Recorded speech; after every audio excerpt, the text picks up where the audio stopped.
There is no doubt that the chief's plantation leaf chart was an ingenious idea and a credit to him.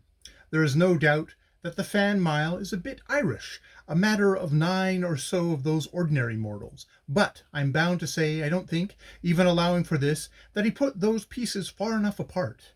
On we paddled a long way before we picked up village number 1, mentioned in that chart. On again, still longer, till we came to village number 2. Village number 3 hove in sight high up on a mountainside soon after, but it was getting dark and the water worse, and the hillsides growing higher and higher into nobly shaped mountains, forming, with their force grey steep sides, a ravine that, in the gathering gloom, looked like an alleyway made of iron for the foaming Ogway. Village number 4 we anxiously looked for. Village number 4 we never saw, for round us came the dark, seeming to come out onto the river from the forest and the side ravines, where for some hours we'd seen it sleeping, like a sailor with his clothes on in bad weather. On we paddled, looking for signs of village fires, and seeing them not. The Erdgeist knew we wanted something, and, seeing how we personally lacked it, thought it was beauty, and being in a kindly mood, gave it us, sending the lovely lingering flushes of his afterglow across the sky, which, dying, left it that divine deep purple velvet which no one has dared to paint. Out in it came the great stars blazing high above us, and the dark round us was begemmed with fireflies. But we were not as satisfied with these things as we should have been. What we wanted were fires to cook by, and dry ourselves, and all that sort of thing.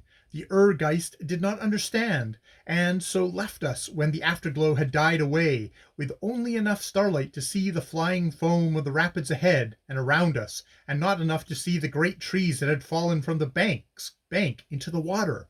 These, when the rapids were not too noisy, we could listen for, because the black current rushes through their branches with an impatient lish swish. But when there was a rapid roaring close alongside, we ran into those trees and got ourselves mauled, and had ticklish times getting on our course again. Now and again we ran up against great rocks sticking up in the black water, grim, isolated fellows, who seemed to be standing silently watching their fellow rocks noisily fighting in the arena of the white water. Still on we poled and paddled. About 8 p.m. we came to a corner, a bad one, but we were unable to leap onto the bank and haul round, not being able to see either the details or the exact position of the said bank, and we felt, I think naturally, disinclined to spring in the direction of such bits of country as we had had experience of during the afternoon, with nothing but the aid we might have got from a compass hastily viewed by the transitory light of a lucifer match, and even this would not have informed us how many tens of feet of tree fringe lay between us and the land, so we did not attempt it. One must be careful at times, or nasty accidents may follow. We fought our way round that corner, yelling defiance at the water, and dealt with succeeding corners on the vie et arme plan, breaking ever and anon a pole. About 9:30 we got into a savage rapid. We fought it inch by inch. The canoe jammed herself on some barely sunken rocks in it. We shoved her off over them. She tilted over and chucked us out. The rocks round being just awash, we survived and got her straight again, and got into her and drove her unmercifully. She struck again, and bucked like a bronco. We fell in heaps upon each other, but stayed inside that time, the men by the aid of their intelligent feet, I by clinching my hands into the bush rope lacing which ran round the rim of the canoe, and the menacing of which I did not understand when I left Taluguga.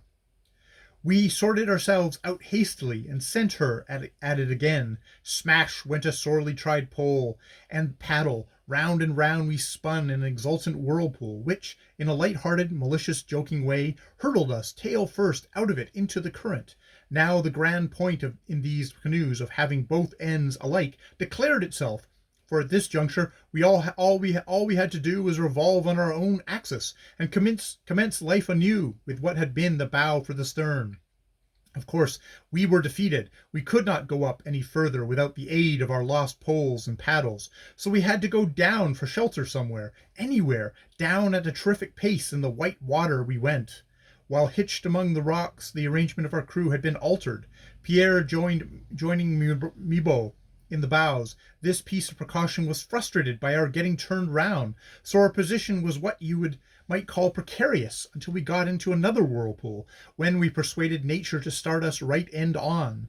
This was only a matter of minutes, whirlpools being plentiful, and then Mabeau and Pierce, provided with our surviving poles, stood in the bows to fend off rocks as we shot towards them, while we midship paddles sat helping to steer, and when occasion arose, which occasion did with lightning rapidity, to whack the whirlpool with the flat of our paddles to break their force. Cook crouched in the stern, concentrating his mind on steering only. Oh, a most excellent arrangement in theory, and the safest practical one, no doubt, but it did not work out what you might call brilliantly well, though each department did its best. We dashed full tilt towards high rocks, things 20 to 50 feet above water. Midship backed and flapped like fury. Mabeau and Pierre received the shock on their poles. Sometimes we glanced successfully aside and flew on. Sometimes we didn't. The shock being too much for Mabeau and Pierre, they were driven back on me, who got flattened on to the cargo of bundles, which, being now firmly tied in, couldn't spread the confusion further aft.